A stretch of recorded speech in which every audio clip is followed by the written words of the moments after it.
Welcome everyone to the episode 8 of Expert Speak, brought to you by Creators of Product. If you haven't still joined the Slack group, please do. Today we have with us Swamy, who heads technology for Cred. Swamy is a tech leader with more than 2 decades of experience in building technology transformations, product strategy, and also creating organizations from zero. Previously, he founded Pianta, and he also worked in all sorts of industries, like ride hailing, supply operations, home healthcare, medicine delivery, teleconsultation, supply chain, cybersecurity, and I haven't even named all of them. Uh, Along with this, he's also the incubator, founder, and keyboardist for Agam, which is a Carnatic progressive rock band. So thank you, Swamy, so much for coming over. Without taking much of the time, over to you. Thank you, DK. So hi guys, already DK gave the introduction. Just want to talk a little bit about what I do at Cred. I joined Cred in 2018 March, so it was very early. I think I was the 6th or 7th one to join, and I've been through the entire journey building tech through the last couple of years. With Agam, before Agam used to be called as Studio F6, and that was started somewhere in 2005, and then Agam was, officially Agam got formed in 2007. I'll talk about history slightly later. What I do at Agam, I play keyboard. I also play an instrument called harpeggi. It's an isomorphic instrument. If you guys, it's a pretty cool instrument. You guys should check it out. And I also write lyrics for the band in the language of Tamil. So some interesting story around that I will cover slightly later. Today, this whole 1.5 hours that we have, I'm going to split into 3 parts. First, I'm going to walk you through some of my journey with Cred. This is not a playbook to answer all the questions you have. It is just a reflection of what I really resonated in the journey and some of my learnings. This may or may not work for you. It may or may not make sense also. But it's always good to get perspectives and see if that makes sense for you, right? That was the whole objective of this whole session is, and keeping it super free form. Second part, I will talk about Agam, a little bit about the journey with Agam. I'll also talk a little bit about influence, the people who influenced during the journey. Specifically, I'll talk about Kunal and then Harish and Praveen from Agam in this. And then finally, we'll have a section where, depending on time, I'll take questions and I'll try and answer as many as possible. Cool. Without further ado, moving on. First things first, right? I think when we started, as I said, we started in 2018.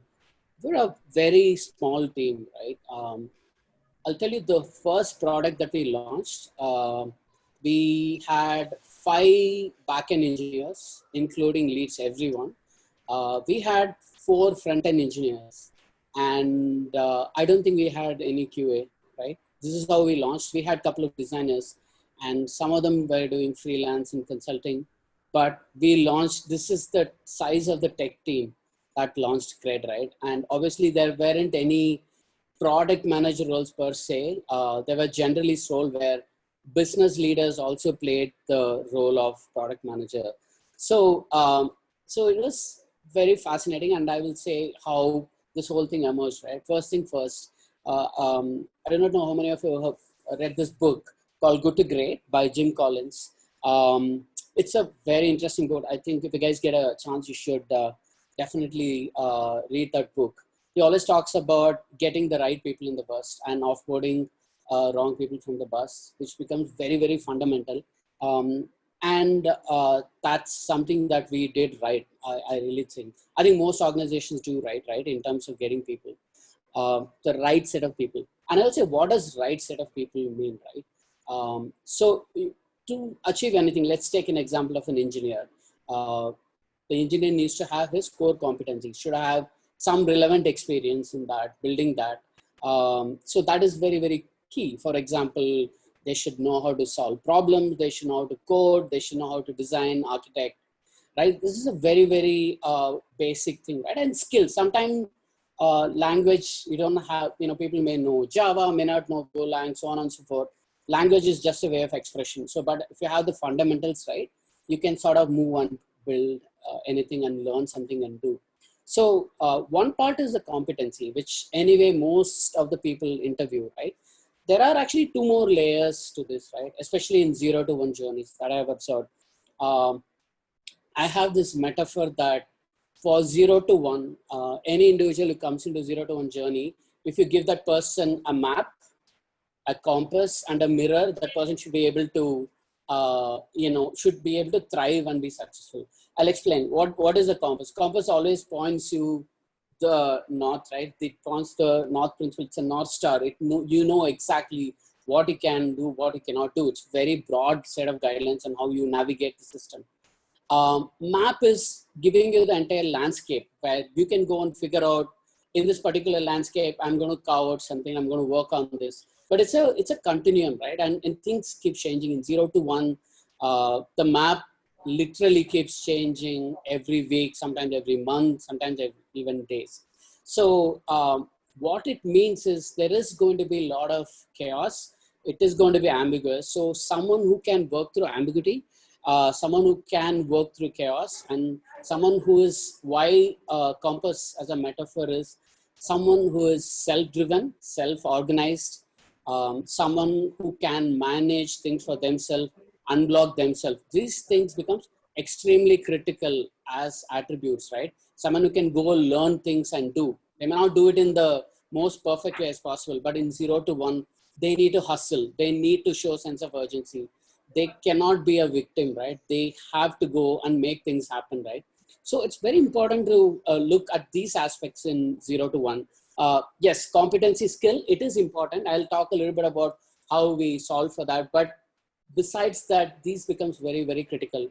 Another aspect which is very critical is resilience, right?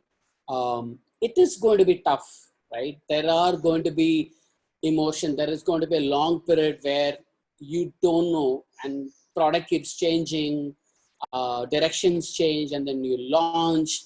There are so many issues. You need to juggle between so many things. There are going to be midnight oil has to be burned. But so you need resilience, right? That's another thing to sort of look for. There is a third thing which is very, very important in this is what I've written as tribes, right? In the early stage, right, I think you'll have at most 10, 20 people sort of getting you to a launch.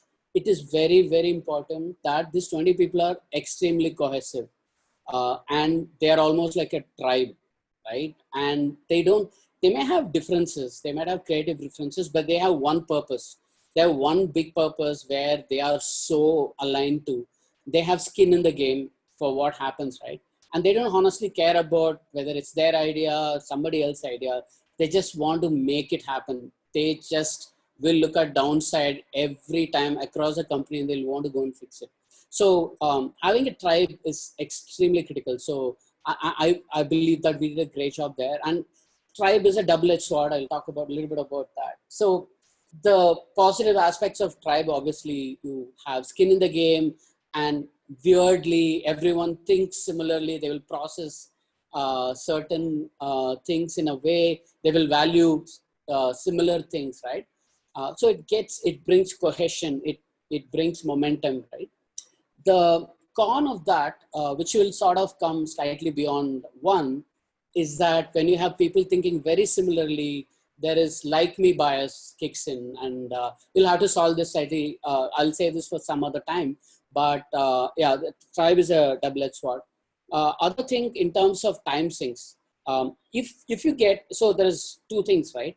Just to summarize, one, getting right people in the bus so critical.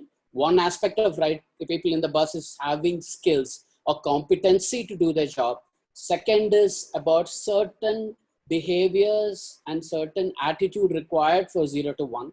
And the third thing is about a culture, which is nothing but a reflection of common behaviors from the tribe, right? How do you sort of, unfortunately I have to use the word fitting in to the tribe is important, right? Because if you try to defy the tribe, it will just not work, and it will be only time sink, and people will find it extremely difficult to sort of navigate, maneuver, and get things done. So, so that is the element of tribe and how a culture gets formed, because initially the values and culture are set by the tone of the founder and early people who join early, right? So that's the third part of tribe. One important reflection here I want to sort of talk about is if you sort of do anything to define a tribe. For example, let's say you make a hiring decision without involving the tribe, right? And the person gets hired without an interview 9 out of 10 times. Probably I would even stick my neck out and say 10 out of 10 times that will fail. However good they are, I think you need to have very strong alignment with tribe. You need to take them along and ensure, they are part of those decisions. So otherwise, all you'll get is troubles and time sinks, which is extremely counterproductive because you're going to have limited bandwidth, limited time. So that's another reflection. And in the end, with respect to competency, just want to talk about one thing. When we started, we said that, hey, look, we are playing a long-term game here, right? So if I'm going to hire people, there should be symmetry in terms of quality of people. How do you ensure symmetry in terms of quality of people? So we said, like, let's write down a competency framework, right? We had this in the second week of, I joined in March end. So I think April, second week, first week actually, at a competency framework, I said that, hey, if you're hiring someone at this level, this is the competency expected, and this is all the core competencies that we will hire for. And we kept that as a ritual all the way until now. So we're able to create a lot of symmetry in the way we hired, and yeah, that really helped. Cool. Moving forward, guys, if I'm going too fast, just let me know if I'm going fast, okay? Cool. This was a very important turning point. I think it's about April or May, right? I had a chat with Kunal Shah. Obviously, Kunal Shah is the CEO of Cred. Everybody knows about Kunal. Kunal walked to me and said that, hey, Swamy, your style of leadership is more like being a parent, right? As a parent, what do you do if your kid is walking on the street? You're still worried, right? You don't want to let your kid walk without initially, especially in the beginning, right? You always want to be protective. And you want to say, okay, you don't have to do this, right? And so he said that, hey, look, your approach to sort of leadership is parental. Why did you sort of shift that into becoming a professional sport, right? There are different ways to sort of approach this, right? But what I realized that a sort of a parental approach, managers is so no. So I'll talk about it later.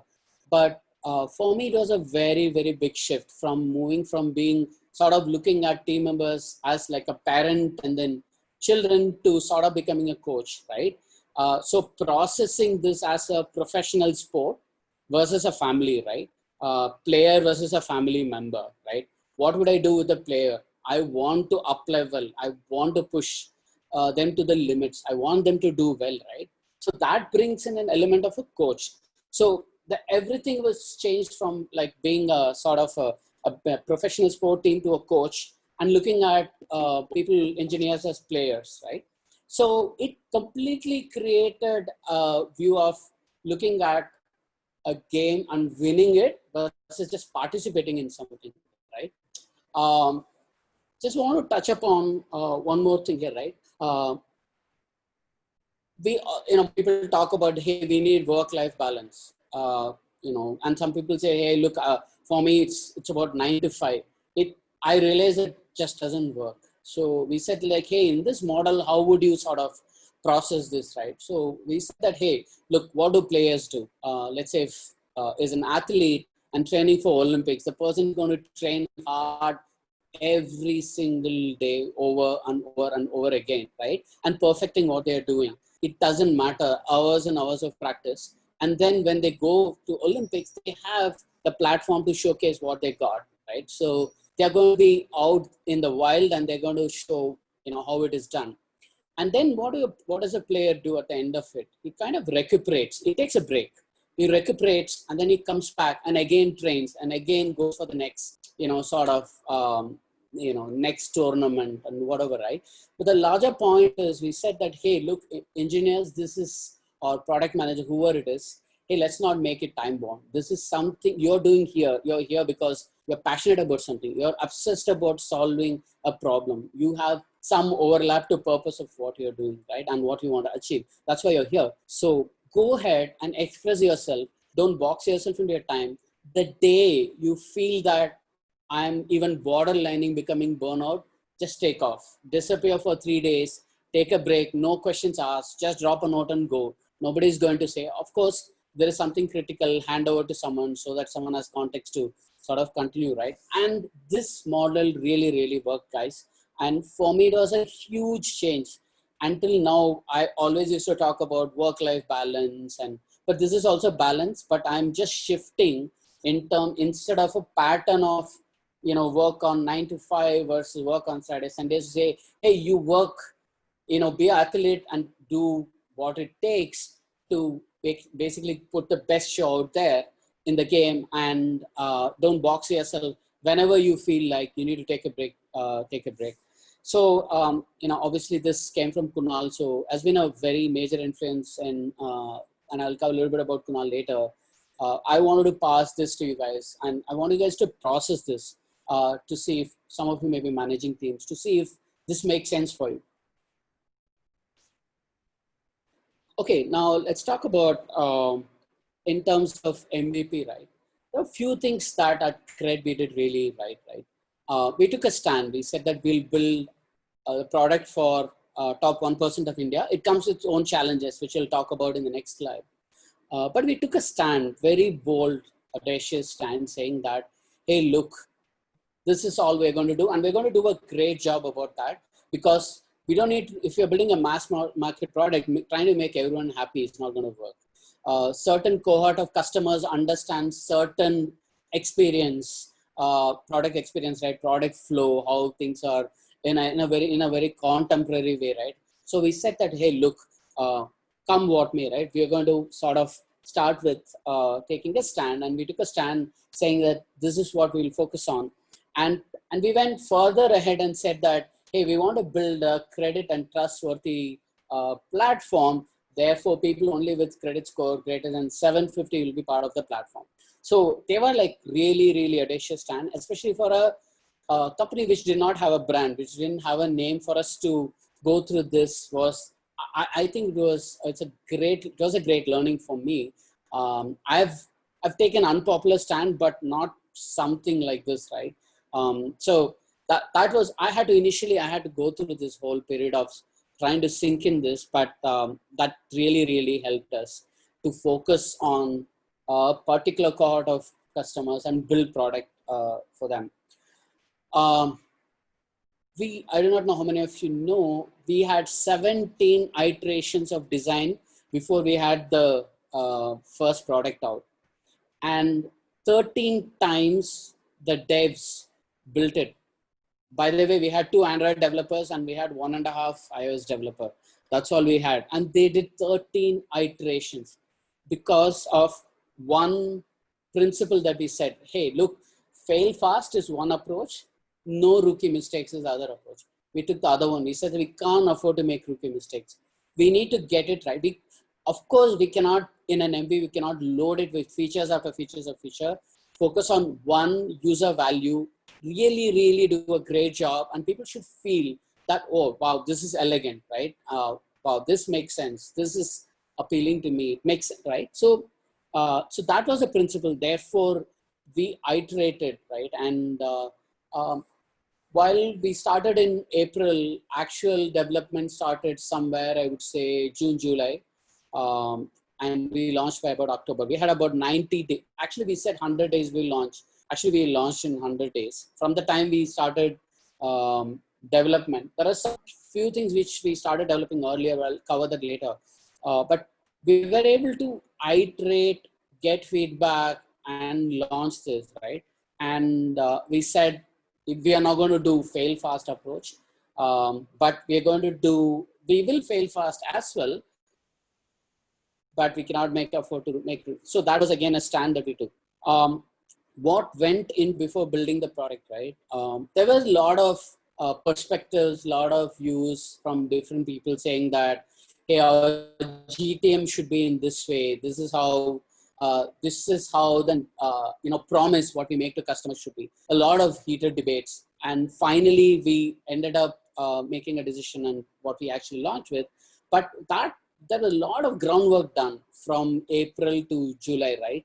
I personally I designed the first version. Arish will hate me for this, but I designed the first version of app. I still have it, just to sort of visualize what we thought, how it will pan out, just to get and understand, because visually looking at something always gives you great insight about how you want to go and build it.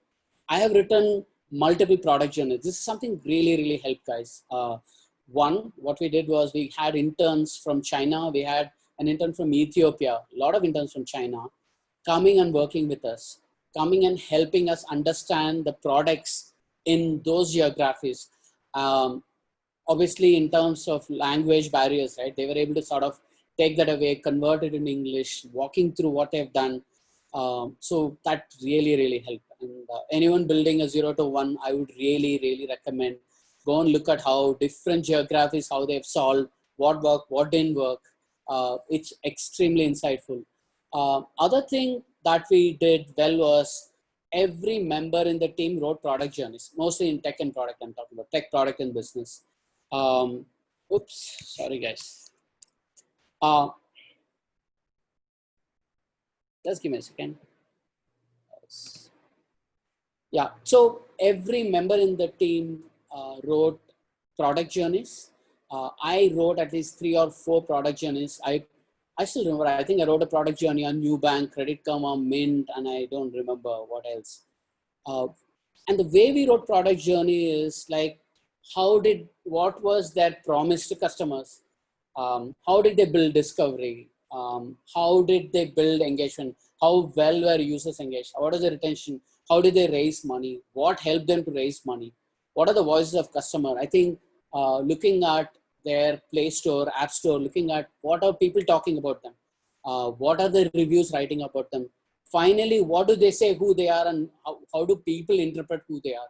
What worked well for them? What didn't work well for them, right? So sort of going through a very structured way of looking at contemporary products, writing their journeys, and understanding what worked, what didn't work, what could work in our context. I really help, guys. So I think if you are building a product, taking a contemporary product and writing a product journey, let's say you are the reviewer of the product and you have to look at everything about the product, right? Right from sign up to customer promise, to sign up, to discovery, to how do they engage, what is the core loop, how do they create habits, how do they ensure their quality stays, and looking at all proxies for that. That really help, guys. You guys may want to try, if you're building a product, try and review a product, a contemporary or a similar product. Really helps. Other thing we did well was, I think, research.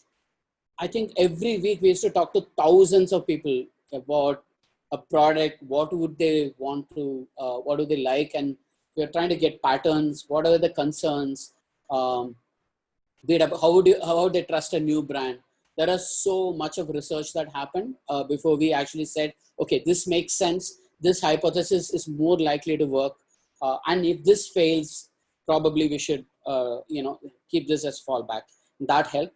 Last one, which really helped, is Kunal and Harish, both of them, right? Harish heads design. Harish is also lead singer of Agam. So sort of blessed to be working both at Agam and Cred with Harish.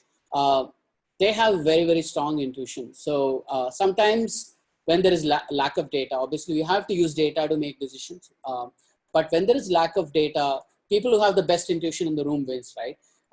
That's something that we all agreed upon, saying that, hey, people with best intuition you can convince. But here is the catch, right? You get a card. Let's say you say, I have an intuition, this will work. And that intuition fails, and it fails multiple times. You lose that, right? Then you can't use that card again and say, hey, I can convince, but my intuition hasn't worked. So that's how we sort of process between using data to make decision versus intuition. I will sort of move on to the next one, and then a lot more to cover. Anticipation, right? I spoke about only dealing with top 1% of India, and further constraint is that 750 plus score. That leaves few millions of users. We don't have the luxury of hundreds of millions of users, right? So retaining each of these customers is extremely paramount. Like if you don't have a great retention loop in a product, which is just addressing a small set of people, it will just fail, right? So, but the way we look at it, there is a curse and boon, right? The boon of constraints is what I'm going to talk about, right? And why it drove certain behaviors and helped us to anticipate better. Now, with very small set of users, you have to deal with. Now, if you, again, taking example of Jim Collins, he talks about good luck and bad luck. He says that, hey, good luck does not make anyone great. Yeah, if it is there, but unless and until you leverage good luck and compound it, it is just an event that is happening. But bad luck, one bad luck can just kill you, right? And you will not be able to recover.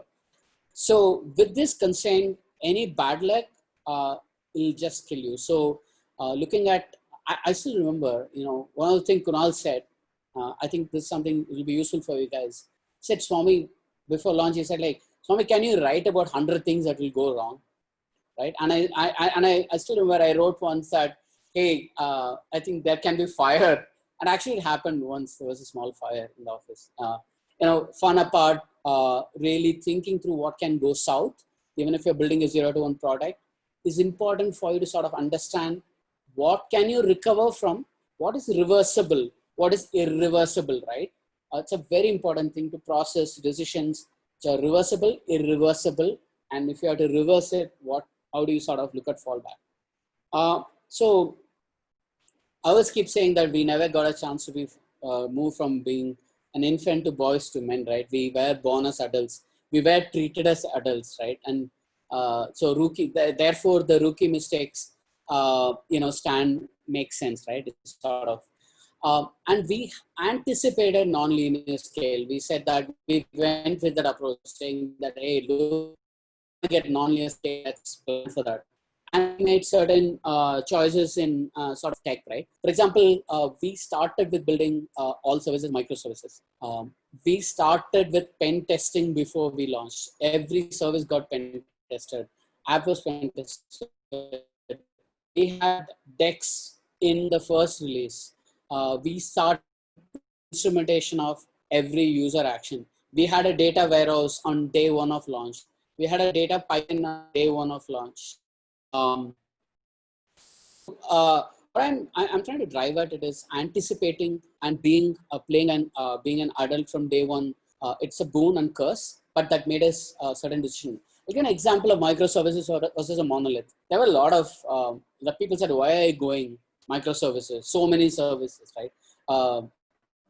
We have about 85 now with a very small team managing all those 85 services. We have about 20 platforms, both in data and app. But people said, why microservices? And no, we said that we anticipate to build better resilience and also to build better scale and better evolution of product. We said we'll go with microservices. We did it. So we launched in December, first week, Feb 22nd, I think. So we launched a reward. And guess what? Everyone on Cred wanted to redeem that reward. It completely brought down the reward system completely down. At one point, we had about 52,000 requests per second. But guess what? Our onboarding worked. Our basically people are able to sign up. Our payment worked. People are able to pay. People are able to get the statement. Everything else worked. Only the rewards form didn't work. Of course, it's bad, and for us, it's a scar that we are proud of because we said that, hey, look, we still brought back the systems, I think, in about 47 or 50 odd minutes, but everything else worked. So the choice of anticipating and going with microservices really, really worked. So, and like even going with the evented architecture from beginning, right? So what I'm trying to sort of arrive at is if you are able to anticipate, look at what are your constraints, look at what can go wrong, and are you going to play a role of infant or a grown up? It has to, and it will drive very different instead of behaviors, even in a 0 to 1 journey. And if you're able to anticipate, I think you can really take time and build capabilities versus investment. For example, with the 4 backend engineers we started development in April, May itself, so that some of the microservices and platform we started building much ahead. We said we'll abstract, like for example, any system will have a user, so we need a user platform, we need authentication, we need device. These are common, it doesn't matter, you need an API gateway, right? These are common things, so we started building those things much ahead. Moving on, I'll briefly touch upon that. I think when you have a very small team, if you make one person decide everything on day to day, it will just choke. That person will become the bottleneck in the system, and the pipe will always choke at that person, and decisions won't get done. So we consciously made a call that, hey, we're going to completely decentralize decision. An engineer can decide what to do and how to do and make it happen. Of course, we had certain checks and balances like code reviews and design reviews, but broadly, we, in terms of day-to-day decisions, we completely left to people to go and figure out and make it happen. Other thing about democratization is making people self-reliant. So we have a tool called Heartbeat. Heartbeat is an internal system that helps a customer support team and also the operations team to pretty much do everything by themselves. I'll explain what that means. Day one, we had a Heartbeat where every reward you see, and there are multiple templates. All these are configurable by product managers and operations team members. No app release, no developer intervention, right? We said that we will cover, we'll create templates, we will empower product managers and internal users more equally as much as end customers, right? I think focusing on internal tools, of course, we still have a long way to go, but today when we build a feature, we have a Heartbeat component to it. Why? Because when a customer support agent looks at a problem, the person should be able to understand exactly where in the user journey, what happened, and give that person enough information and also actions to course correct and unblock the user, right? So that really helped, and that wouldn't come without investing in capabilities in platform, whether it's about app or backend, but that really helped. So for me, I have a lot of companies I've worked, internal tools always have been an afterthought, but at Cred, we focused on it from day one, and that really helped. Okay, rituals. I need to sort of refer to a few notes for this. If you want certain habits to stick, especially with when you start with 5-member team, 10, 20, 100, and scale that, you need to create rituals. And we create a bunch of rituals at Cred. I'll just share about rituals. This is a big topic in terms of habit formation. I wouldn't go into that. But I'll talk about some of the rituals we had. I'm super, and I learned all of this at Cred, and it worked. One is we had, every Friday we had something called Thank God It's Demo, TGID, where the entire team will huddle, and Kunal, everyone will be in the room. And even if it's a small feature, we'll come and demo, right? Every week, we religiously did this. And the product teams will share about what are some of the learnings from user research. Business team will share about some of the things they have done, but everybody comes and demos and talks about what they're doing. And guys, that really helped, especially when there is no tangible sort of progression that or an impact we can see from customers, because the product is we are still building. These demos really helped us to kind of understand what is going on. Other thing we did is we, whenever new people join, we have, as I said, like mirror map and a compass is a very, as a metaphor, I believe, and we build certain things around that. But one thing that we did with all engineers or even product managers now is called a Kiki challenge. And we had 3 levels of Kiki challenge. First Kiki challenge is a developer has to deploy something to production in week 1, come what may, right? It can be a log line. It can be 1-line fix. It could be a copy change, does not matter. I think they had to go through the challenge. Why? Because one, they earn badge. Their badge first. They get to work with product, QA, dev, infra team, so many people, right? They sort of understand the ecosystem. They get introduced to people, and you don't like need to wait for like a 1 month to do it. Of course, there will be orientation in terms of how things work, so on and so forth. But this is very critical. And then the 4th week challenge that we had for engineers was to actually go and look at customer support issues in the area that they are working and identify patterns of issues and fix a systemic issue by identifying a pattern. The 3rd challenge is by 3 months, 90 days, you're supposed to move a metric, right? In some way, not like massively, move a product or business metric. Why? Because an engineer should not just build and be take task and develop, but sort of go and process why we are doing it, why now, and ask these questions and make people seek truth, because bandwidth is always limited. Kunal keeps saying that for me, engineering bandwidth is like gold, right? And it has to be very discreetly used, and it should give the best impact, right? So helping engineers understand product and business was a very core thing, and so that one, there is an upstream push in terms of how we are building products, and also so that you also understand, empathize what a product manager or a business person goes through, or a customer support team goes through.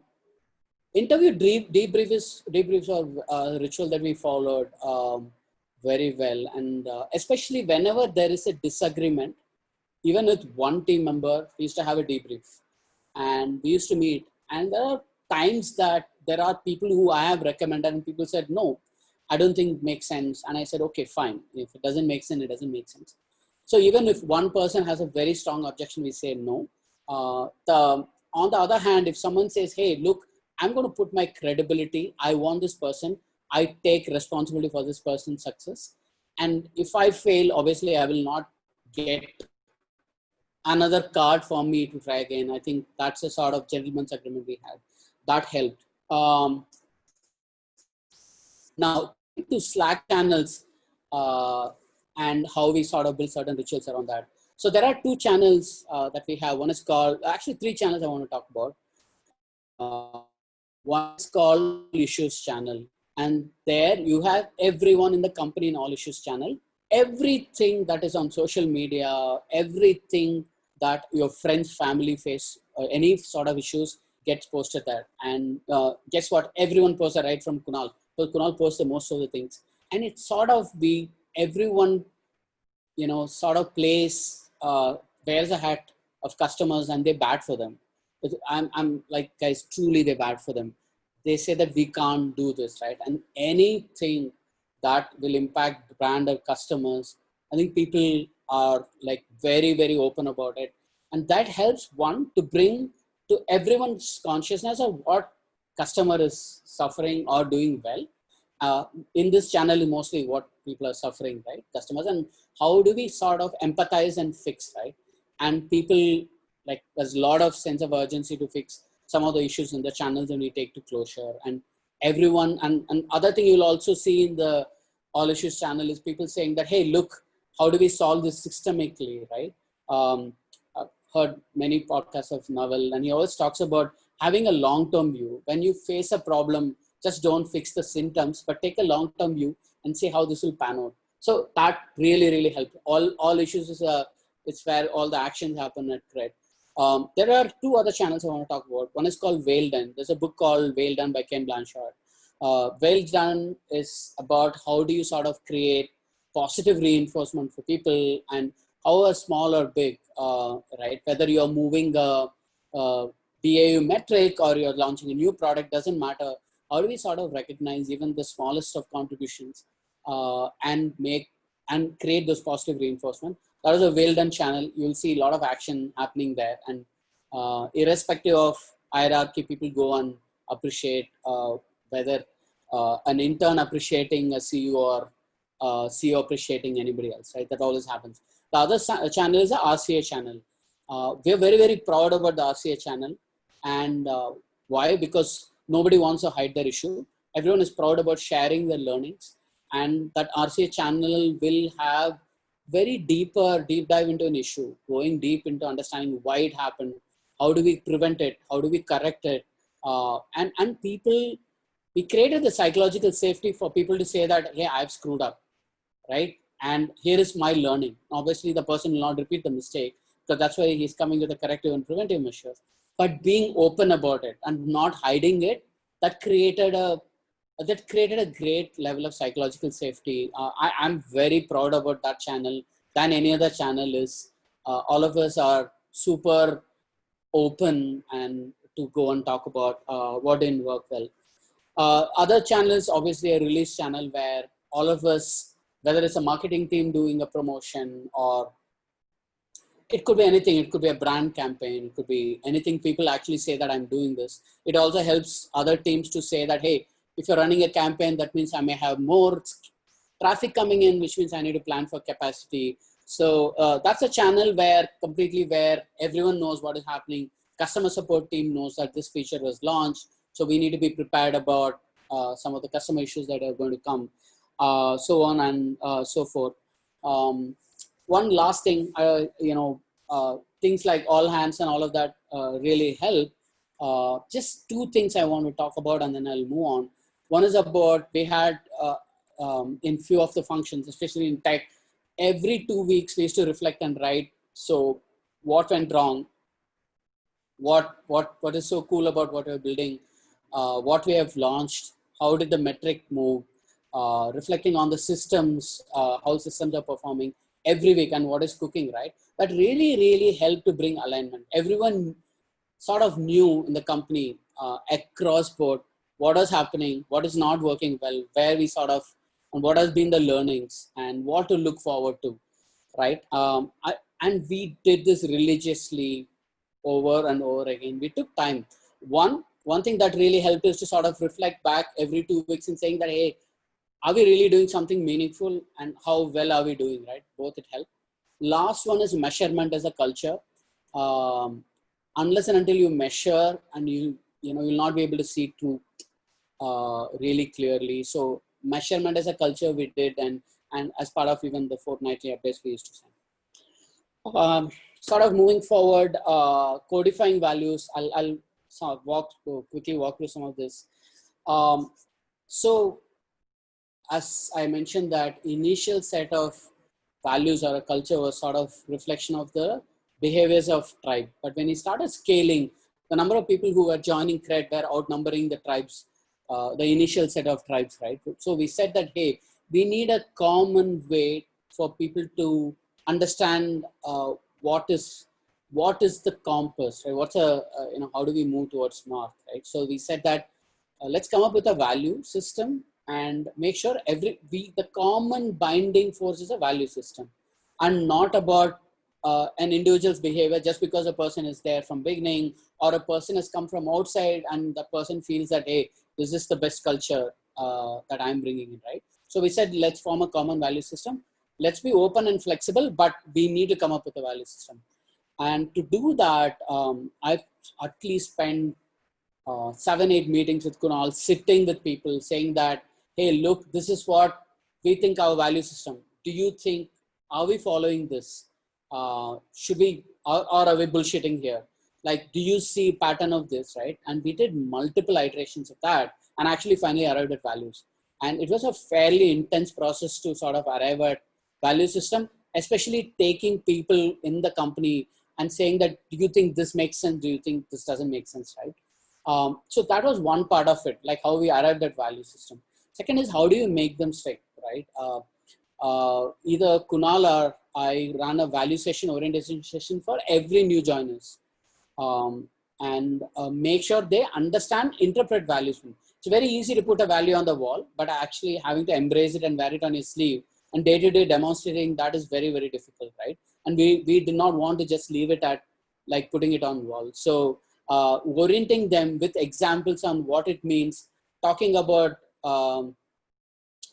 in terms of stories, where giving examples of people in the system, how they demonstrated values really helped. Other thing we did is we had a cultural round whenever we sort of interviewed people and made sure that we are hiring for values and there is larger overlap, because if it there's otherwise you're actually going to have a lot more problem later, and there'll be time sync and be very, very difficult times you have to go through. So finding alignment of right up front is important. Third thing is, when we are doing our performance evaluation, we evaluate for values. And in fact, it's very weird that there are actually people look at so we have sort of a value guideline. They look at the value guideline and actually write the feedback for people. So pretty interesting. That's how we made values. Still a long way to go. I wouldn't say it's a very difficult problem to solve, but I believe these are a couple of measures that really helped us to get a good foundation on which we can build on. How did we sort of create drive? I think keeping a smaller team really, really helped, because less number of people were able to own more things. They had larger ownership, and that really helped.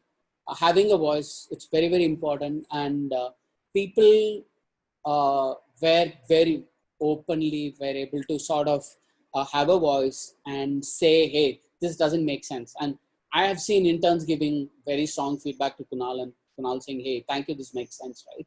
Having non-hierarchical openness, having people to have voice, and creating a skin in the game for us to be part of the whole creation, right? And that really helped. Making them see purpose, how we are sort of moving, some of the demos, some of the all hands to, taking very, very hard questions during all hands and making people, creating the safety for them to, psychological safety for them to ask questions really help. Of course, once we launched, seeing the impact, seeing the flywheel moving really, really helped us create right. Living the brand, very briefly cover this. One is about, a brand, how we position a brand and how we want externally people to sort of look at us as a brand, right? But I think, how do we sort of live the brand? I'll just give some examples of that. We said that we'll build a trustworthy, creditworthy platform. And we said people had to have 750 scores. So at Cred, if you don't have 750 score, that's sort of a filtering criteria for hiring. It was a very, very audacious call, especially when we didn't have a brand in the beginning, and say that, hey, while we have all these interviews and competency framework, but guess what, if we don't have something to score? Because if we tell something to customer, I think we have to live through that. So, right. So, and when you're saying trustworthy platform, we said like, okay, we are in the business of credit card, and we pay salary in the beginning of the month. Probably we are one of the few companies, or probably the only company, I don't know, but we pay salary in the beginning of the month. Trust is always given first, right? We give laptop at the end of an interview when people accept offer, right? So when we say, so we need to live the brand. I'm just giving some examples of how we sort of live the brand. And also people inside, we have a dog fooding channel, another sort of ritual, right? Where every release before it goes out, goes to a dog fooding channel. Everyone in the company will look at copy, look at capitalization, will look at color, font, consistency, brand messaging. Are we breaching the promise? So everyone in the company across function, they voice their opinion and make sure the brand value is intact. Right? Very briefly about that. Now talking about influencers, today is Kunal's happy birthday, Kunal. Today is birthday, incidentally. Has been a major influence, especially for me. I met Kunal during, Kunal was one of the investors in my previous company called Pianta, where I founded that company. And that's when I met Kunal. And obviously one of the reasons for me joining Cred is I was looking for a mentor to sort of learn and compound. And that has been something lacking for me for a long time. And I'll just talk about some of the influences, a little bit about Kunal and how he sort of impacted. I had already quoted so many things in terms of parental to coach, and so many examples I quoted. Kunal, those are some of the influences. I'll talk a little bit more about it. Kunal as a person you see on Facebook, and when you work with him, is very, very different. He's pretty gentle, he's funny, and it's very easy to work with him. For me, definitely, right? Personally, I can definitely stick my neck out and say he's a very, very different person. What are the things that I really, really liked about him, right? Is non-hierarchical openness, being open. It doesn't matter who says this. I think looking at what is being said, it's very, very something that I really, really enjoy, and I'm very influenced by him. That kind of energy he has to learn every small thing. I think one of the days he just pinged me and said that, hey, I want to learn about how, what it takes for cooks to, if we have to have the best cooks, what does it mean? Who can I talk to? How can I talk to different regions in India and sort of understand this, right? Very inquisitive, curious, always willing to, always putting effort to learn compound, right? That's something I learned from him. I really, really learned from him. And for me personally, for me to compound, that has been a major influence for me. Other thing is understanding of consumer behavior. I don't think I work with so many leaders, someone who understand the pulse of consumers and making decisions, right? More right decision than not, right? I think something that like been a major influence. I was interested in behavioral science, but after working with Kunal, it's for me, like I started learning a lot more about gamification, behavioral science, psychology, and what it takes, what takes customers and so on, and consumers and so on and so forth, right? Other thing about Kunal is he'll just come up with this moment of genius. Same with Harish, right? I call it spurts of genius, right? It just takes you back and say that how can you think like that, right? Why didn't I think like this, right? I think that is something I really, really sort of cherish some of the experience with Kunal. His obsession for customers, guys, every issue, and there's so many people Kunal is connected to, they'll all tell Kunal, this is not working. Every single issue, guys, trust me, is put in that all issue channel, and everyone goes and takes it very seriously. We ensure the loop is closed.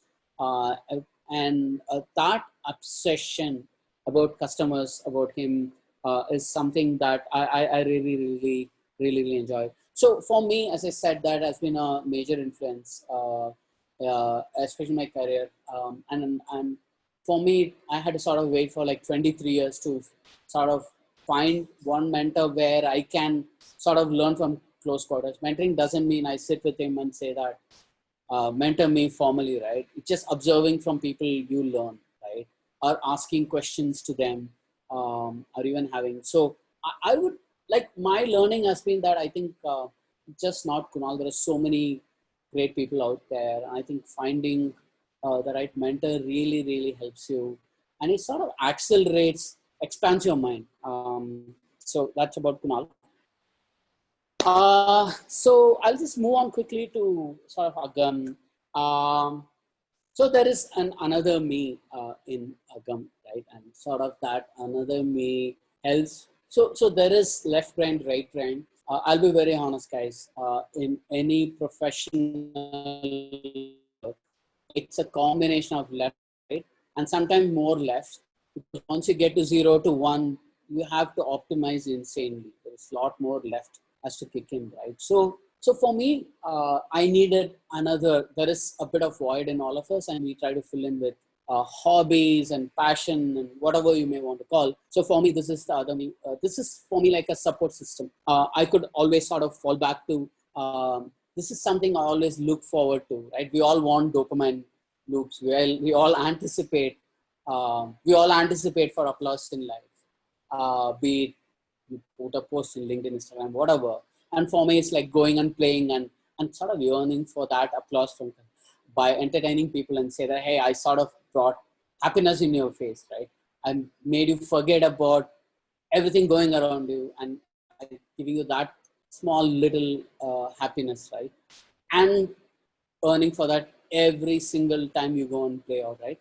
For me, it's so important, this other me, and where I can completely express myself. The other me is not just playing keyboard. The other me is also writing lyrics.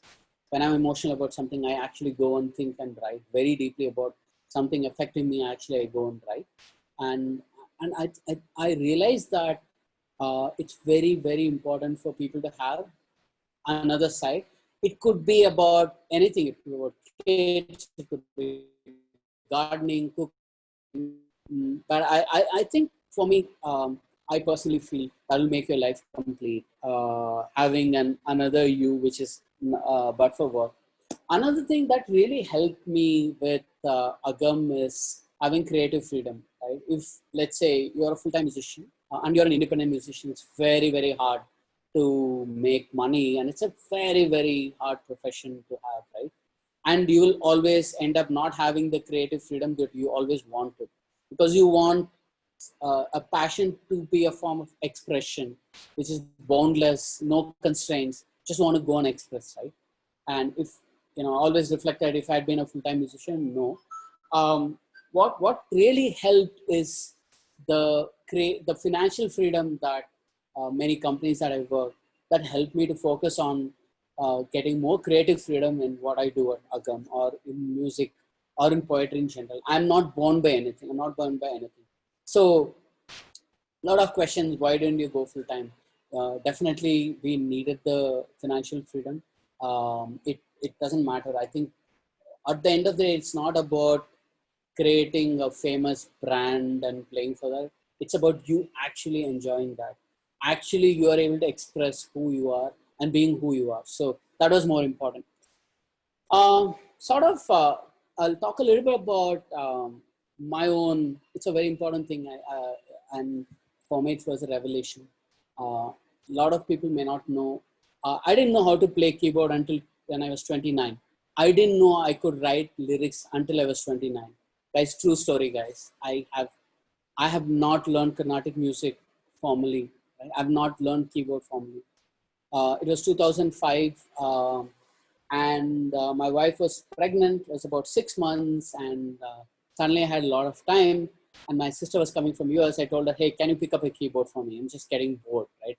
I need to kill my boredom." And my wife was in my in-laws' place, so she brought me a keyboard, and I said, "Okay, this sounds interesting." So I said, "Okay, let me go and learn keyboard." So I went for one of the class. That class had like 25 people in a small room, and like 4 teachers moving between these 25 people, so much of noise around, and suddenly the teacher will come, teach one thing, and suddenly disappear. So I said, this is not going to work for me. Like, I'm not learning anything. So I said, okay, let me go and learn by myself, and started downloading, music theory and how to play and all of that. I started learning myself. Then I met Ganesh. He's called GNR as well. He was a drummer when he started with Agam. Right now he's in Seattle. He's with Amazon. But GNR and I worked at Sun together. And at Sun we had a band. And I said, GNR said, "Why don't you come and play a keyboard?" I said, "Okay, so let me come and give it a shot." So I went and started playing in the band at Sun. Then a few months passed, and I think it was GNR shared a track, and GNR said that, "Hey, look, here's my friend Harish. He has just moved to Bangalore, and hey, we made this track." That was Brahma's Dance, our first track that we recorded. And I was like completely spellbound by the sound. I said, like, this sounds like super cool. And then in 2005, around June, my kid was born in 2005, and far before, like 1 week before Father's Day, I was just sitting on the keyboard, and I played something, and I started singing that tune with lyrics. Right, that was called. There was a song called. There's a lullaby I wrote, and I said, like, it sounds interesting. So I told GNR, "Hey, look, I recorded this, and like, do you think it sounds good? Should we record? I want to really impress my wife during Father's Day. My kid was just born, and I want my kid to remember this later. So can we go and record?" He said, "Okay." And that's when I actually met Harish. But before that, Harish actually had applied for Sun in my team and with Processing, and then Harish moved to Adobe by then. But then I met Harish Janar, and I went to a studio. We recorded the song, put it on the blog. I cut a CD. I still have the CD, and I gave it to my wife, my in-laws, and everyone was so happy. Harish sang that song, and it's still very dear to me. That song, it's called Amukuti. That song is called, and that's when everything started. Then I said, "Hey, look, I can write lyrics." So then JNR and Harish said, hey, we have this tune. We want to try writing lyrics for this. I said, sure. And that's how this song called Lakshya Padai, that was the second or third most serious song that I wrote. A fairly intense song. And that's how it started. So sort of, I want to reflect, one reflection here is, really, I think age is a number. And if you're wired to something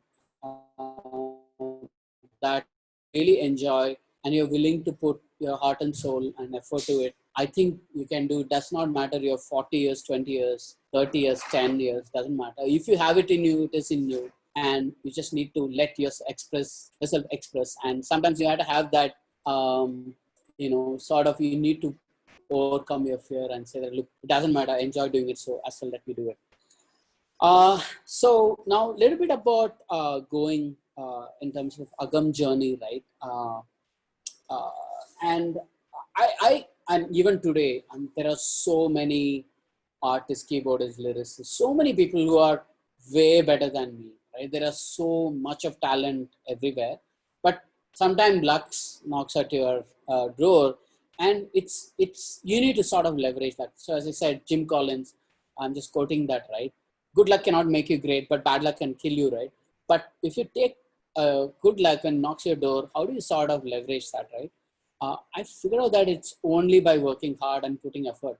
I don't think luck by itself will sort of compound and keeps every time opening the door for you, right? It just opens the door once and you have to leverage. So what happened with Agam, we're doing a bunch of studio music. We're getting good feedback. We did more single studio tracks. Then in 2007, there was a band hunt contest called Ooh La La La that was being judged by A.R. Rahman. And we said, okay, this sounds interesting. Why don't we go and participate? And that's when Agam formed. Then GNR said, hey, what should we name the band? I said, like, why don't we name it Agam? Agam in Tamil means inner self. And the whole genesis of that, hey, what if what if music is just a reflection of all our emotions that we go through, or is a collective emotion of 7 people in the band, right? That's how the whole name Agam, I coined that name. But we participated in that reality show, and that's when Praveen, Vignesh, Shiva, all of them sort of joined, because Harish, GNR, and I, we were already doing some of the studio music. And we went and played. We got shortlisted. We went and played. Once we got shortlisted, we were supposed to go and play in the quarterfinals. We heard that Rahmanji really, really liked what we had created, and he was very excited about our band. And he had, even that time, there was an article in Hindu. I think, probably have an archive of that. He said that he thought he had a lot of good things to say about Harish. I still remember, I think, him talking about how is he able to get those brigas so perfect in live, right? I'm talking about 2007, guys, about Rahman talking about Harish. We played in Ooh La La. We had our own ups and downs there, but eventually Rahman announced us as one of the winners. We announced 3 winners in that, and we were one of the winners. And the thing about Ooh La La and about Agam is we have stuck as a band, right? I don't think many others. I think Oxygen is still playing, but I think as a band, we started and continued from there, and we never stopped. The most of the core members are still intact, and as a band, we are still playing. But I just want to share a couple of more incidents that people may not know. So after the quarterfinals, before, I remember we said that we'll get to meet, each of the band will get to meet Rahman. So we went to Rahmanji's studio and we're waiting and we're so excited. Rahmanji spoke to each one of us. He spoke to Harish at length. And then he asked one thing, say, who wrote the lyrics for this song? I said, yeah, I wrote. Then I said, hey, maybe can you send me all the work that you have written? So I went and sent all my work to Rahman. And he said, probably we'll get to work sometime. That never happened, but the matter of fact that it happened was good. Once, I think, person called Faiz from Ramon Studio. He said that, hey, can you share your number? I was so excited that I'm going to write lyrics for this song, but didn't happen. With the fact that I was able to interact and he felt good about it. Sort of for me, that gave me so much confidence in life. You cannot believe. It just changed everything how I look at it. And I said like, now nobody is going to stop me, right? The person who was, by the way, stopping was me, not others. I was telling myself, I'm not going to stop myself. Let me go and express. Maybe I'm doing few things right. So that was a, sort of a very interesting incident with ARG. In terms of compounding, I started investing a lot of time to practice and practice and practice, investing in upgrading my sound. And it's a lot of money in that, whether about buying, really studio version keyboards or buying new packs, sound packs, always trying to upgrade. And I think in 2012 or sort of 2013, I bought this instrument called RPG. The good thing about RPG is nobody can teach you, because probably in India, very few people have it. And it's a patented tech from US, and I brought it from US. And it forced me to sort of learn. So that was fun, learning a new instrument. It was fun. Now, sort of moving, talking about Agam and some of the questions people asked. In 2010, we decided that, hey, look, after Ooh La La La, which was in 2007, there's a reality show in one of the South Indian TVs called Sun TV. We said that in 2010, hey, we need to start playing live. And then we were lucky to get an opportunity to play at a venue called Kaira in Bangalore. That was our first gig. And it was interesting because at the end of the gig, a lot of people came and said that it was genuinely good, right? It was not like because they were our friends and family. They said, hey, something about the sound is really good. So we said that we have to build on top of that. A lot of struggle in the beginning in terms of getting venues and being able to play. But then we started, for us, the turning point was in, I think, 2011 or 12, where we played at Storm Festival in Coorg, where the Coke studio at MTV, right, was a property from MTV. That crew spotted us, and then they wanted us to play in season 2, episode 8. And that was Malhar Jam. That's when we played. Then everything changed. I think people sort of that gave a platform and we were able to build. And ever since, we have played in about 15 countries, about 500 concerts. The highest I think we did was 54 concerts we did in a year. That's 2013. And on an average, we do about 40 concerts. Most of the 2 to 3 weekends in a month, we play a concert. Sometimes weekdays. So that probably brings to the question that one of them asked, how do you sort of manage between these two? It is difficult. I think unless and until you have the support of your family and them being supportive of, sort of where you are, what you want to do, what you're passionate about, it won't happen without that. And sort of we had to give up some of the things. I think a lot of us don't have sort of a social life, right? It's just that work, music, being with family, and taking care of health. And now and then one of this will get hit, but we ensure work never gets hit, right? The way it works for us is we will start at morning 5 o'clock, we'll catch flight, we go to Cochin, Kerala, wherever, right? Go to Hyderabad, Chennai, wherever. We land, we all wired and we are working. And before the sound check, we stop working, do sound check, come back and start work. We are completely wired to work. And then we go play and then come back again, start work. So what we really happened was we were able to switch on and off. And so we never stop working, right? Number one.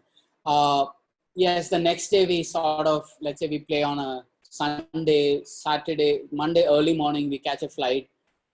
We get up at like 4:30. We get to the airport and then we are straight to take a shower and we're straight to office, right? Of course, we lost a bit of sleep. But I think if you're really passionate about something, I don't think you will feel the stress. you will not have a mental stress. It's going to be physical stress for sure, and you need to recuperate. But you will never feel that you're mentally stressed out. It's on the opposite. It's a stress buster. You're able to forget about everything at work, everything about happening in life, going and playing out. That rush, that waiting for applause, that nervous energy before you start. Then everything is like it's an autopilot, and the end, seeing happiness in people's faces, talking to them, and it's a new, very different world that sort of uh, takes you from one world to another world, and then you're sort of back. So balancing has been tough, but it's doable. I think all 7 members of the band, all of us working. Harish is a Cred.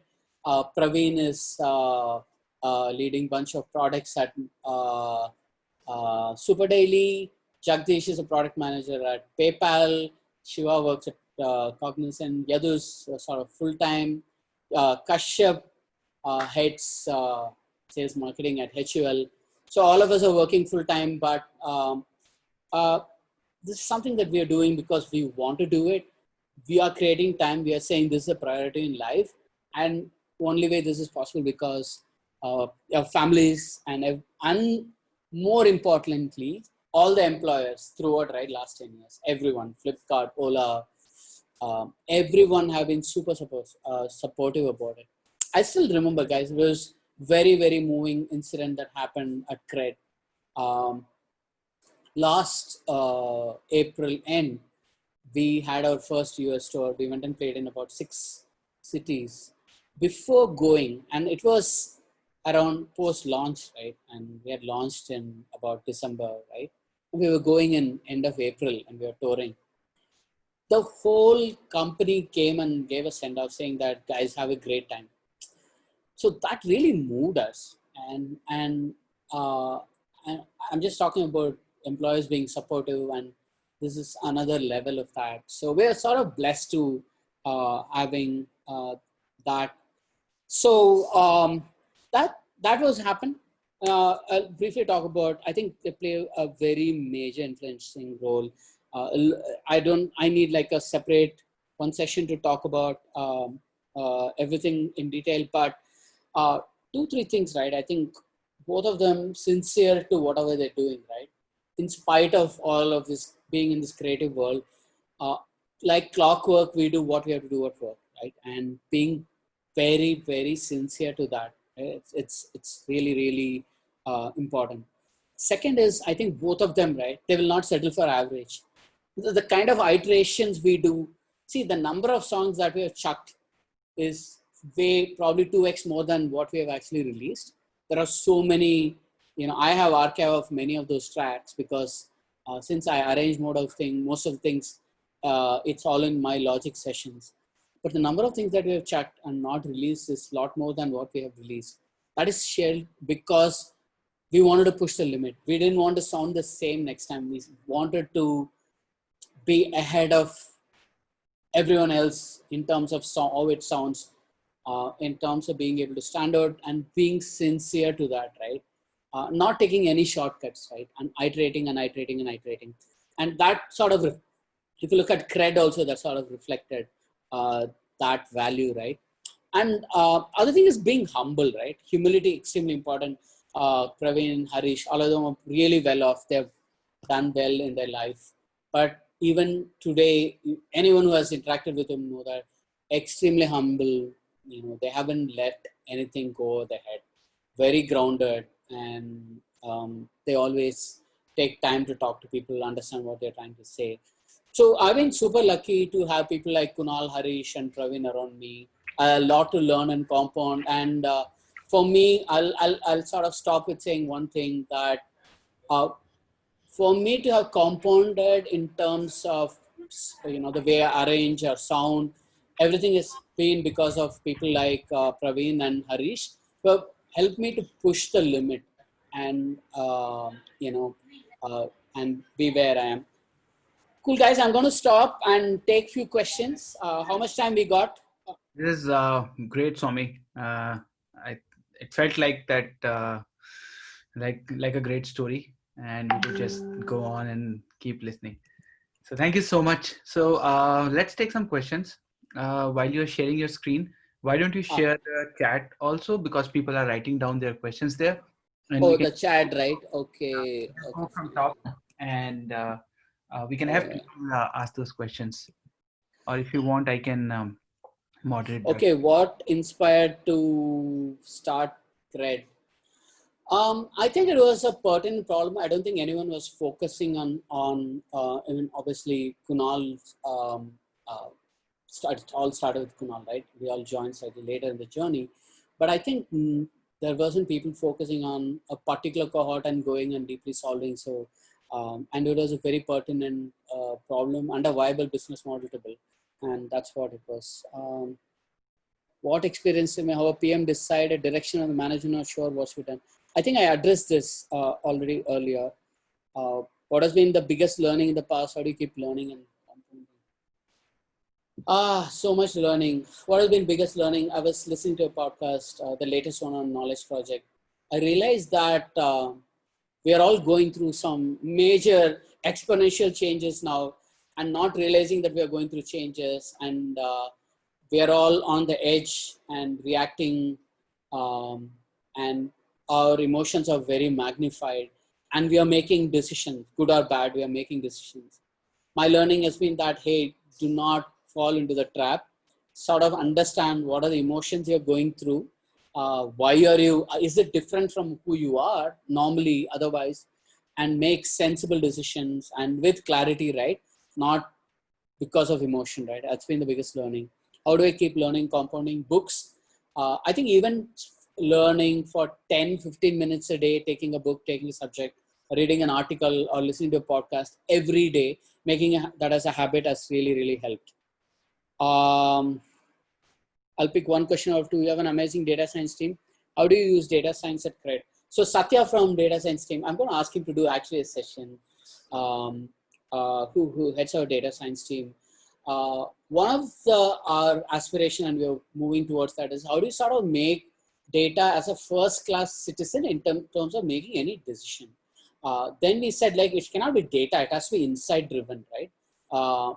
Like data and heuristics gives you uh, at the point of time ability to make decision, whereas data science and continuous learning helps you to refine that model, because context is changing. Look at COVID, the whole context has changed dramatically upside down. So it has really, really worked out. We are able to now make decisions which are a lot more insights driven, lot more we can, it's just not heuristics, but a lot more learning, playing, and sort of funneling that feedback. Um, Experimenting with product team only comprised of artists. Not entirely true. We do have artists, like for example, Tripti, she's a poet. Harish, obviously everyone knows about Harish. A lot of artists in the design team. There are a few people who play other instrument. I wouldn't say not experimenting. I think it happened, and probably it is something Kunal thought about, but not like specifically hiring for that. What else Kunal is pursuing while being a tech head? How do you manage passion? I think Kunal has been extremely supportive. I just explained about that, everyone coming and sort of giving us a send off, saying, "You guys have a good time and come." Kunal has been extremely supportive, um, and, uh, and Kunal's believe in people who want applause will always do 9 to 10. So he talks about his 9 to 10. Interesting one. Maybe that'll help you guys. So when you go with something to Kunal and show him this is what is done, one question you'll ask is this 9 to 10? And you have to be honest about it. If you say, okay, let me go back and come, right? So Kunal has been extremely supportive. Non-tech guys, what do you suggest to get from 0 to 1? I think the principles are the same, right? Stay true to what you want to do. Ensure whatever you're doing, if you have defined an outcome, if the outcome is you want to be happy, or is the outcome to make money, is the happy to do something else, be fixed on that outcome, and understand who are the stakeholders of the outcome, or the customers of the outcome, and go and understand what works, what doesn't work for them, live with that, and iterate and iterate, and that's a journey that you have to evolve. how to select one out of n good ideas before diving in. Low investment idea makes sense to do a prototype quickly, iterate, then well, if it's a very half-assed, thought process to a prototype, I would recommend not. I would say validate your hypothesis without tech, without prototype, by talking to people, maybe doing it manually. But if you have done enough research, you are more, you have a justified confidence of doing a prototype after the research. That's how I would do. OKRs we want to achieve. Progress is affected. Revisit them, revisiting costs, unforeseen. I think the OKRs, in my opinion, has to be completely revisited because the whole business landscape is changing. Unless and until you are in a business which deals with essentials or healthcare or something, still I would say revisit OKR, maybe create more audacious goals. Everything has changed, guys. I think completely revisiting. Should you do OKR? It depends on the stage of a company. If you're beyond one, I would say OKR it's really good. It brings alignment. It brings sort of a discipline. It gets a discipline execution. But irrespective of your OKR or not, now it is completely time to go and revisit everything. Everything has changed and we need to adapt to the change. Tell young people to do what it takes. They might work for beyond the time they should spend versus building other areas of lives. How do you protect for the area of life? So protect the areas of life. I think, I don't think anyone can protect or create careers for them. We can create an ecosystem which is flexible enough for them to say that, hey, I want to take time off and do what I like, and make them see your perspectives. I don't think you can help guide the careers, and you can create an ecosystem where the careers can flourish. You can create a culture where they're able to do what they want to do, and so that you don't sort of disrupt their life. It's just that you need to tell them the outcomes and get out of the way and give them the flexibility and let them take break when they want, let them work when they want. Honestly, as long as some common core hours cadence of being available for me. But otherwise, you should just leave it to them. I think they're all adults. They know what needs to be done. I think, and if they want some perspectives, do give them. But I don't think you should control any of what they're doing. What in the data pipeline? Can you share an example? So we had an evented system. We also had any change logs from database being pushed to S3 to a data mart. In this case of being Redshift. So people are able to run any compute and any queries so that they can get deeper insights on how things are working. And even things like we had Lean Plum and now Mixpanel, most of the data flows to the mart so that product managers can go and create fugly those insights and they can slice and dice. Ritual challenges come from the fact you're training not like do your ritual challenges come from training them coach and not like that? No, actually rituals are, I think even we have rituals at home. We all have rituals at home. A lot of families make it a point to sit at a particular time and eat dinner. They make it a point. They're all rituals. You repeat something at a particular time and no matter what you make that happen, right? So I don't think it's anything to do with parent or coach. I believe, I think ritual helps to create habits and make them stick. Monetization plan, break-even economy. It's a big subject.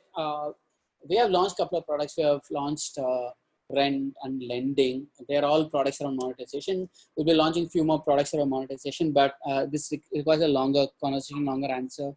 Microservices that can go wrong. Expensive product. Why not experiment vanilla product pilot? Yeah, the problem we had is, as I said, that we had the curse of being an adulthood, and our decision on going microservice way helped. Is it expensive? It depends on how do you sort of, I don't know. I don't think the data says it has been an expensive. The data says that we have been able to compound. See, cost, you cannot look at only the number of machines or utilization, any of that, right? You have to look at how well independently a service was able to evolve without having to wait for integrations and, all kinds of things, right? Well, yes, backward compatibility, important thing, but I don't want to disrupt everyone when I'm going to go and deploy something. So it's the way we look at it is not a zero-sum game. So it helped for us, and the data, as far as with data, I can say that it helped us and it was not expensive. How do you find good mentors? That's I'm pretty sure there will be good mentors even in where you work. Look around and talk to people. It's a discovery process, right? For you, maybe you can talk to your friends what has worked and reach out to them and see they can help or follow them. Maybe one good way to do is go and follow a bunch of people and see where your ideas you're able to resonate what they're saying, and you're able to make some incremental changes and compound, and then reach out to them and see how it works for you. Uh, mm, 0 to 1, lot of changes, improvements. How many projects do a PM work on at a time? They work on a lot of features. I think from a product perspective, we were able to make certain clusters around growth, engagement, then retention versus monetization. We are able to separate. So product wise, we were able to give focus to product managers, but in terms of feature sets, a number of things, they always multitask. How do they? It has, yeah, I think time has never been enough. We're all hustling and trying to do our best. And sometimes it takes more time to do a release, but it's always been a struggle. I don't think we have solved this problem. Top 5 book recommendation. I'm very biased, but I'll tell you some of the books I'm reading, I'm very excited. Good to Great, definitely a book. I would say Predictably Rational. I would say Persuasion. I would say Influence. Robert Cialdini's both Influence and Persuasion. I'm reading Persuasion. It's pretty amazing. There's another book on change management, which I think is very, very important. Somebody asked a question on OKRs as well. I think very relevant one will be Our Iceberg is Melting, John Carter. It's an amazing book, guys. I would say it's most apt. I think both Good to Great and Iceberg is Melting, I would highly recommend for now. Agam demo tapes, sure, will do. Radical app, Psychos because it's been learning curve. I think solving elegantly is one of our value. So, and also we're a very design first company. So both have played a very, very pivotal role in terms of and audacity is another value. So I think these values are playing out in terms of being radical in terms of design and psyche. So some of the examples of competency. So if let's giving an example of engineers, let's say a developer, the core competencies being problem solving, extremely critical. If you don't know how to solve problem, you'll always get stuck. Coding, obviously coding principles, coding quality, applying, design patterns and principles and so on and so forth. Design, low level, high level design, architecture, different NFRs of the product, whether it's about scale, about performance, operability, fault tolerance, observability, so on, and security, and so on and so forth. Like how do you evaluate from the lens, and delivery, which is about how they're able to organize themselves, they're able to communicate, they're able to deliver, and right. And if it's about leads, they're able to organize the team members, deliver this as well, right? And then culture, right? How, from a value perspective, what are the overlaps? What are the things that will work, not work? So these are the pivots, and then you have gradients. Let's take an SD 1, 2, 3, 4, which is software development engineer. So how, like for example, SD1 might not have anything in architecture, maybe just awareness of performance, may not be able to write performance code. But so these gradients increase. Maybe in terms of problem solving, if you have a well-defined problem with some guidance, an SD1 can solve, whereas an SD2 should be able to independently solve a problem. And when you go to SD3, the scope and complexity of a problem changes. and it gets more fuzzier. The problem is very fuzzy, so which means they have to think, analyze, and do. So that's in terms of competency framework. 200, 100 days to launch. Yes, that was very tough. Obviously, we reuse some of the components. Extremely tough. Guys, towards a launch, I think straight for weeks, we worked 17 hours a day.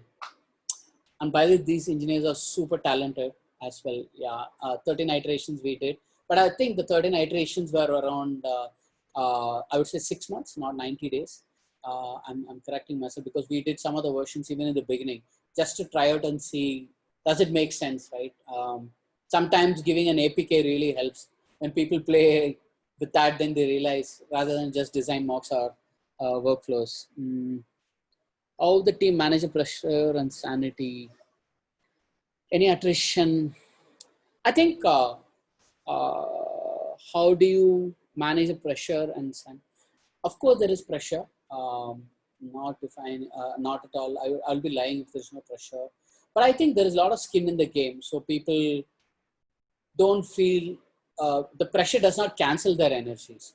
And whenever there's an outcome that really, really helps them to recuperate from the pressure, I think it's an amazing team. I'm so blessed to have a team. How did we maintain long-term? One is competency framework. Second is, I think from an attrition perspective, we had 1 or 2 attritions, not too many. And I can talk for the tech team. We have a few attritions, and few of them were healthy attritions where it just didn't work out. I think they were sort of dissonance with values.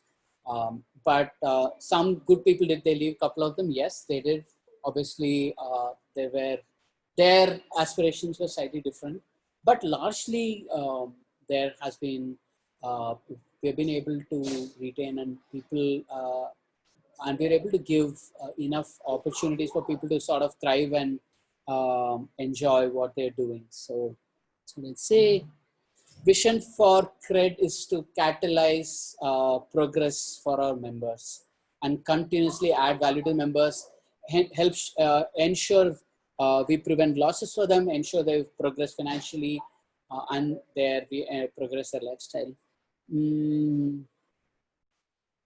It's my jam. Thank you, Mr. Capricorn. Sorry. Okay, Rahul. How do you manage release cycles, user adoption for critical features, often without making the customers to force update app? Sometimes we do, but if you look at, I spoke about democratization. So everything you see on the tab in the app, a lot of them are templatized. So there are 2 aspects to it.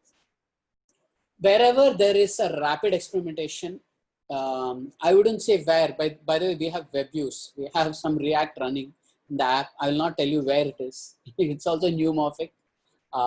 You guys should figure out that. But there are some web views. Wherever we do rapid prototyping, we use web view. That's one secret sauce. Other one is a lot of things that you see native components are templatized. And we have multiple variants of templates. And so product managers take the template and just configure in our console, internal consoles, and they push. That's how we're able to create adoption. And then we also have our own segmentation and experimentation platform. So this is a backend segmentation experimentation platform I'm talking about, which we built in-house. So we have ability to open features to specific set of users and run experiments, even from backend, not just from front end, which anyways we do. Cool.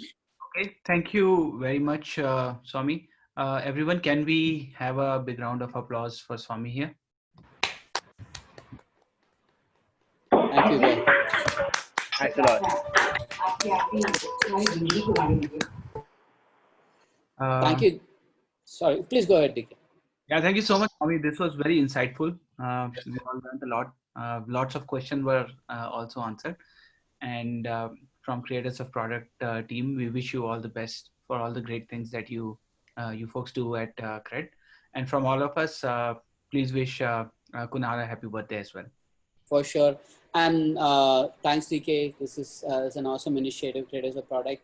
And for this and many more, congratulations. And guys, thank you so much for taking time on a weekend. Stay safe and stay awesome. Thank you. See you guys. Bye-bye, everyone. Bye. Thank you. Bye bye. Thanks. Bye. Thank you.